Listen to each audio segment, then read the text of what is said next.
Nicholas Pooran, Andre Russell, Evin লুইসদের মতো বাঘা বাঘা ক্রিকেটারদের পেছনে ফেললেন বাংলাদেশি ওপেনার তানজিদ হাসান তামিম। একই সঙ্গে তরুণ এই ওপেনার রিয়াদ, সাকিব, হৃদয়দেরও পেছনে ফেলে বিপিএল এর মঞ্চে গড়লেন ইতিহাস।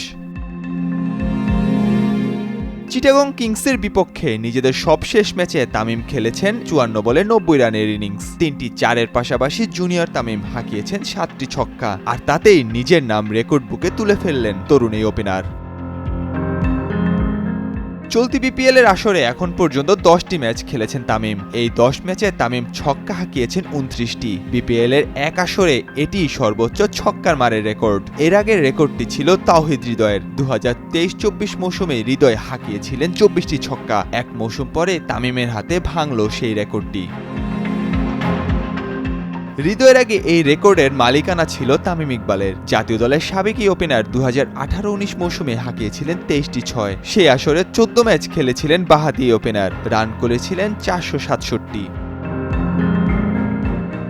এক আসরে সর্বোচ্চ ছক্কা মারা রেকর্ডে আরও রয়েছেন ইমরুল কায়েস ও সাকিব আল হাসানও। ইমরুল 2019-20 মৌসুমে চট্টগ্রাম চ্যালেঞ্জার্সের হয়ে মোট ছক্কা মেরেছিলেন 22টি, আর সাকিবও এক আসরে হাঁকিয়েছেন সমান সংখ্যক ছক্কা।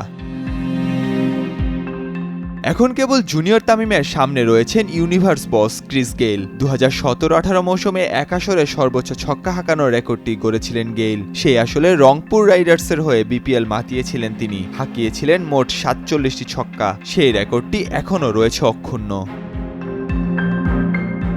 সেই আসরে 11 ম্যাচ খেলে গেইল করেছিলেন 485 রান। এর ভেতর 282 রানই করেছিলেন তিনি ছক্কার মাধ্যমে। গেইল 2012 থেকে বিপিএল এর 2022 সালের আসর পর্যন্ত খেলেছেন মোট 52টি ম্যাচ। এখন পর্যন্ত বিপিএল এর সবচেয়ে বেশি ছক্কার রেকর্ডটিও উইন্ডিজে ব্যাটিং দানবের। 120টি চারের পাশাপাশি তিনি হাঁকিয়েছেন 143টি ছক্কা।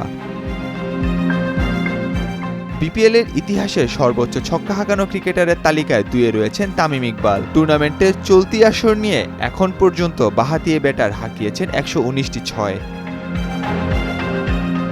তালিকা 3-এ রয়েছেন এনামুল হক বিজয়। তার ব্যাট থেকে এসেছে 104টি ছক্কার মার। 102টি ছক্কা হাঁকিয়ে তালিকার 4-এ ও 5-এ রয়েছেন মাহমুদুল্লাহ রিয়াদ ও মুশফিকুর রহিম।